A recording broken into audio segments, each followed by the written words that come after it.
Hey everybody, and welcome back to BK's Bullets. Today we're talking about Fables, Sons of Empire, Volume 9.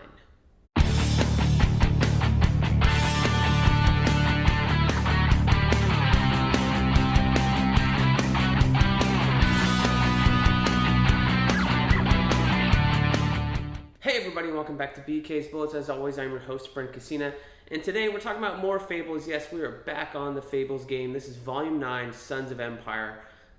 This one is fun. I did enjoy it, but we're still in this like post War of the Wooden Soldiers realm, trying to figure out who our main players are again. So this time we're back with Geppetto and the adversary and people, and then also at the same time there's a story with Snow White and Bigby and their children while they go and visit his father. So at the same time Prince Charming is still here. So I think we're kind of like not really reestablishing who the main characters are, but I think we're expanding the main cast so that people know that, like, all right, well, Prince Charming being mayor is going to stick around for a while. We're not going immediately back to King Cole.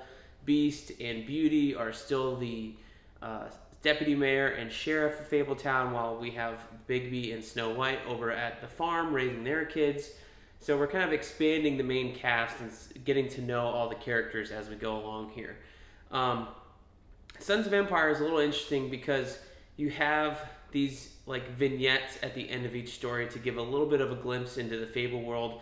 In fact, the very last issue of this volume actually shows like 2 or 3 page stories of answering questions that readers had sent in at the time to the letters pages, like what happened to this character, what happened to this, did this guy ever find a job, who caught the bouquet at Bigby and Snow's wedding, that kind of stuff.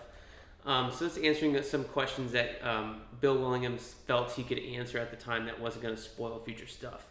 But the main thrust of this trade paperback, this volume, is the Sons of Empire storyline. So it kind of has to do with, there's 2 things going on. You have the Empire, Geppetto, and the adversary, all his forces, kind of gathering and brainstorming how they could attack the Mundy world and the Fables that live over here in our world. And it starts off very, very grim. Basically, they have a bunch of wizards that can put a bunch of plagues upon us that would hurt us very, very bad. And then you have another issue where Pinocchio, who they're kind of milking for information, is like, hey, oh, by the way, this will happen, and then this will happen, this will happen. Nuclear war. You'd have all the armies of the earth basically come and take an entire world because they're running out of space over there. Just all sorts of things that was like counterpoints to things that they thought wouldn't happen. It was very interesting and sort of like it's almost like a tactical discussion. And at the same time, in Fable World, in Fabletown, you have Hansel from Hansel and Gretel fame coming back to Fabletown as the emissary to the homelands and stuff like that. He's coming up against Frau Tautenkinder, who we remember is the witch from Hansel and Gretel that got thrown into the fire and that kind of stuff. So there's a little bit of drama with that, kind of explaining Hansel's history. He looks like an old witch hunter from the 1600s. That's because he is the original witch hunter.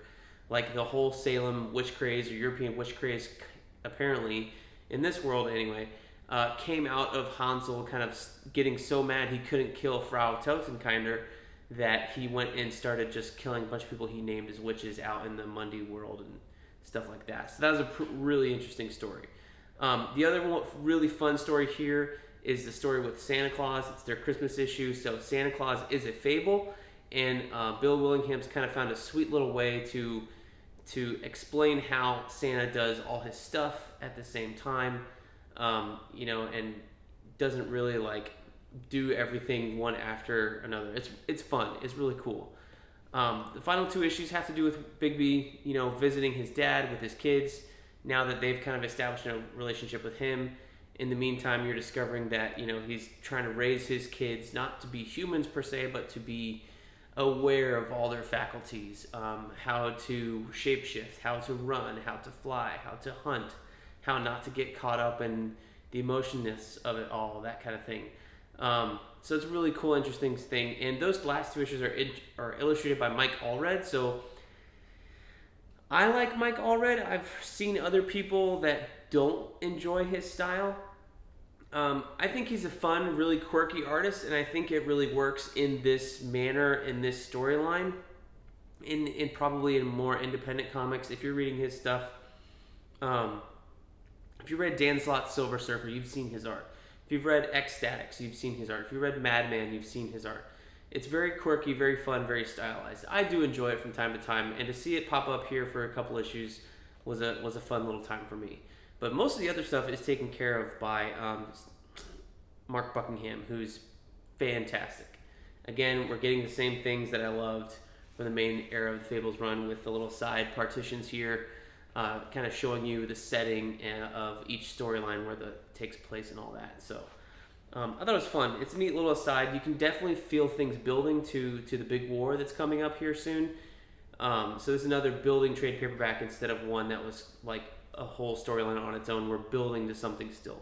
So it'll be interesting to see where it goes. I haven't reread it in a long, long time. So thank you guys for coming with me on this Fables journey, celebrating its 20th anniversary. And we'll see you guys next time here on the BK's Bullets in the Funny Pages.